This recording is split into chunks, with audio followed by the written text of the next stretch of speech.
नमस्कार।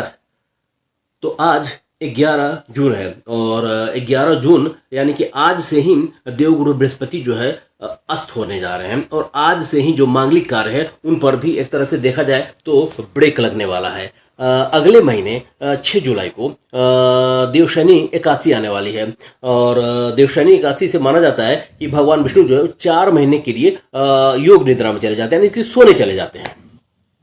और चूंकि इस बार 11 जून को यानी कि आज के दिन जो है वो देवगुरु बृहस्पति जो है वो अस्त हो रहे हैं और 6 जुलाई को जो है वो देवशनि एकादशी है। तो इस बार जो है 5 महीने तक, कितने महीने तक, 5 महीने तक जो है मांगलिक कार्य पर पूरी तरह से फुल स्टॉप लगने वाला है।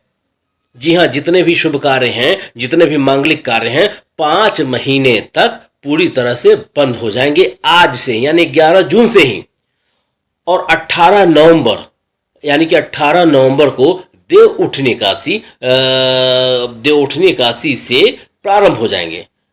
उस दिन भगवान विष्णु जो है देवउठनी एकादशी के दिन उठते हैं और जैसे ही भगवान विष्णु का वो एकादशी समाप्त होता है उस दिन से या उस दिन के बाद से जो है मांगलिक कार्य की जो है वो गति जो है यानी शुरू हो जाती है।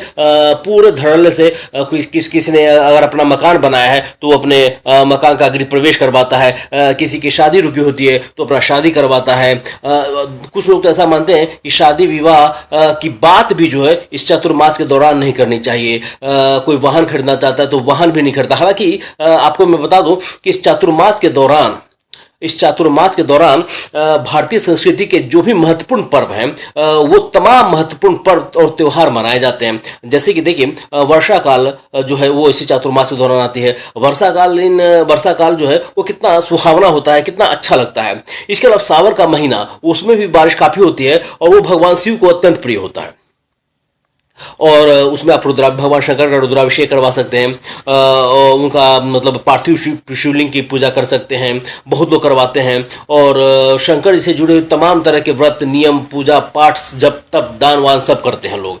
इसी के बाद भगवान श्री कृष्ण का जो जन्माष्टमी है वो भी जो है भादों के महीने में मनाया जाता है, जो कि भी चातुर्मास के दौरान ही आता है। इसके अलावा महाराष्ट्र में जो गणेश उत्सव है, जो कि महाराष्ट्र में 10 दिनों तक चलता है गणेश उत्सव, वो भी इसी चातुर्मास के दौरान मनाया जाता है। अब तो गणेश उत्सव जो है वो महाराष्ट्र से निकलकर भारत के अन्य प्रदेशों में भी फैल गया है। बिहार, उत्तर प्रदेश, मध्य प्रदेश और न जाने कहां कहां तक जो है ये गणेश उत्सव मनाया जाने लगा है। मैं आपको बता दूं कि रक्षाबंधन जो कि इतना महत्वपूर्ण पर्व है, वो रक्षाबंधन भी जो है वो जो है इस बार शायद 3 अगस्त को रक्षाबंधन का पर्व जो है मनने वाला है। वो पर्व भी जो है चातुर्मास महीने के दौरान पड़ता है ना। कार्तिक मास जो कि भगवान विष्णु को अत्यंत प्रिय है और कार्तिक मास में माना जाता है कि आप सुबह सुबह जो है सूर्योदय से पहले ही उठकर स्नान कर लेना चाहिए और दीप दान करना चाहिए। तो बहुत से लोग तो सूर्योदय से पहले उठ जाते हैं और दीप दान करते हैं, तुलसी जी को दीप दिया दिखाते हैं, शाम को दीप दिखाते हैं, विष्णु जी की पूरी पूजा पाठ आराधना करते हैं। और ये सारे पर्व जो है आपको चातुर्मास के दौरान मतलब आते हैं।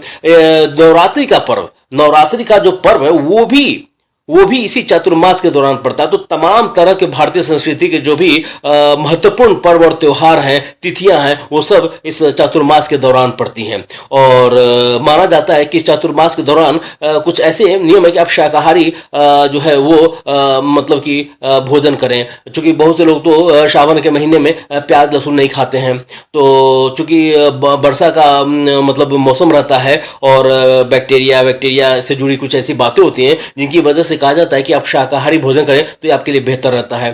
तो कई तरह की बातें हैं। और तो चातुर्मास का जो मतलब कि जो कालखंड है 4 महीने का, वो अपने आप में काफ़ी महत्वपूर्ण है और काफ़ी इम्पोर्टेंट है। और देखा जाए तो पूजा पाठ के लिए तो सबसे बेहतरीन है। इससे बेहतरीन अवधि पूरे साल में आपको नहीं मिलेगा जितना चातुर्मास के दौरान मिलता है। तो मैं सोचा कि ये खबर अपने दर्शकों तक पहुंचाऊं।